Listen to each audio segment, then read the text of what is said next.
Bienvenue sur France 24. Si vous nous rejoignez, il est 19h à Paris, à la une de l'actualité. L'explosion en Pologne est vraisemblablement due à un tir de missile de la défense aérienne ukrainienne.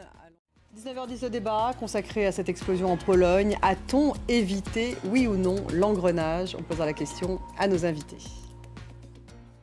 L'explosion en Pologne est donc vraisemblablement due à un tir de missile de la défense aérienne ukrainienne et rien n'indique qu'il s'agisse d'une attaque délibérée. C'est ce qu'a lancé le secrétaire général de l'OTAN à une réunion d'urgence des ambassadeurs à Bruxelles. Voilà, la Maison-Blanche communique. Rien ne contredit la thèse selon laquelle le missile tombé en Pologne provient de la défense ukrainienne, communiqué donc de la Maison-Blanche à l'instant.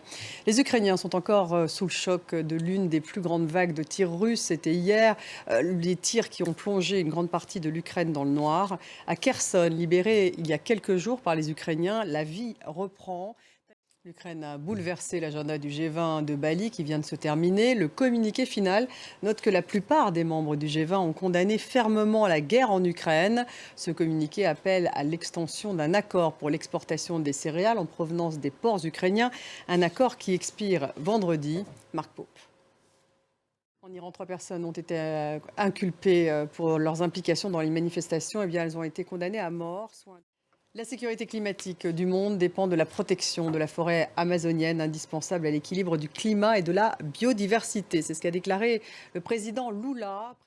En Éthiopie, un convoi du Programme alimentaire mondial est entré dans la région du Tigré. C'est le premier convoi depuis la signature début novembre d'un accord destiné à mettre fin à 2 ans de conflit dans le nord du pays. La nouvelle méga fusée de la NASA, la plus puissante du monde, a décollé en Floride, direction la Lune, pour la première mission non habitée du nouveau programme phare de l'agence spatiale américaine, Artemis. La NASA a confirmé que le vaisseau était sur la bonne trajectoire pour la Lune. Elle a même publié les premières images prises par la capsule de la Terre, s'éloignant lentement derrière elle.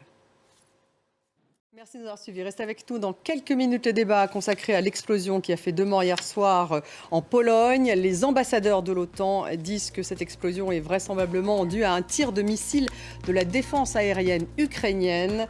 On en débat avec mes invités. Restez avec nous.